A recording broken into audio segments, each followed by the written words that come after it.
Hi everyone, it's Will with the Grand Duke Dmitri Diary Series. Happy Valentine's Day if you're in the US. We had a snow day here, so all the poor kids who were looking forward to exchanging Valentines at school had to miss out, but I'm sure they'll survive. Okay, so a recap of yesterday's diary entry, which was the 16th of March. The exciting thing was that Coco decided, just seemingly on the spur of the moment, to go out and buy a convertible for her upcoming trip with Dmitri to the south of France. So they went to a dealership, and of course she chose a Rolls Royce and bought it on the spot. So that was cool, and they're all ready to go. The die is cast, as the saying goes.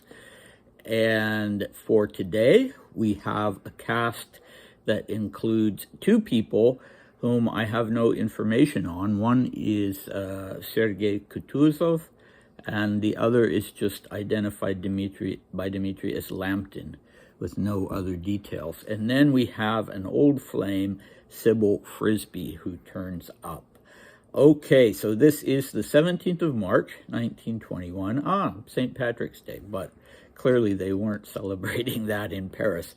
Not in 1921 anyway. It's a Thursday, and Dmitri gives us his address, 76 Rue Miro Mesnil. So here we go. Seryoja Kutuzov came to see me in the morning and brought a couple of people along who told me about a certain very big project involving the construction of a railroad that would connect the Black Sea with the Mediterranean. Serbia is, of course, very interested in the matter, and naturally it may turn out to have enormous significance. But for now, it's only in its infancy. When those people left, I went for a walk with Shalubatov in the Bois and had lunch at Maria's. Afterwards, she and I went shopping. Around 4:30, I went to Coco's place at the Ritz. She and I had tea in Versailles and went for a walk there. I dined at the Travelers with Lampton and Sybil Frisbee, and afterwards went to her place for a whiskey. And I have to admit, I stayed there until rather late. Okay, so that's that. I'm much more in the dark these days as to when Dmitri has a sexual relationship with the women that he sees, because he used to always indicate it in a sort of, boyish way by putting little marks in the text that made it clear what had happened, and he hasn't done that for a while. He seems to have outgrown that, so it's hard to say when he says he stayed there until late whether that meant that they got down to business or not. Okay, Kutuzov, as I said, I don't know. Without his patronymic, it was a common name. There's a famous general named Kutuzov. It was a common name, I should say, within the circles that Dmitri frequented, within aristocratic circles. And yeah, he was clearly an acquaintance. He brought these two men. It sounds like they were presenting this project to Dmitri as a possible investment opportunity, or maybe, since Dmitri didn't really have money for investments, though he would have loved to, and he lamented several times in his diaries that he did not have any capital or any money that he could invest or start a business.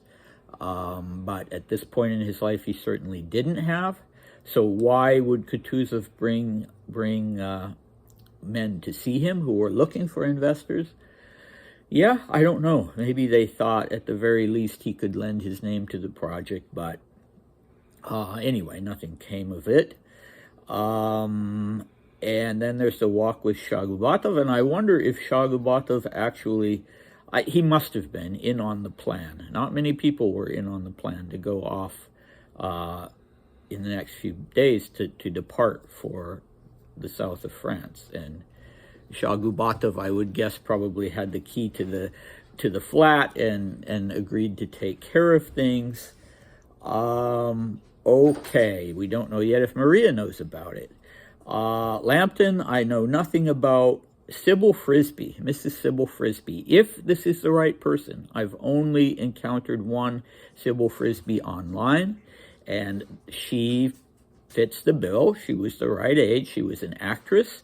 She was also a champion golfer who participated in tournaments. She seems to have been American. During the First World War, she was on the stage on Broadway and playing in a golf tournament in New York.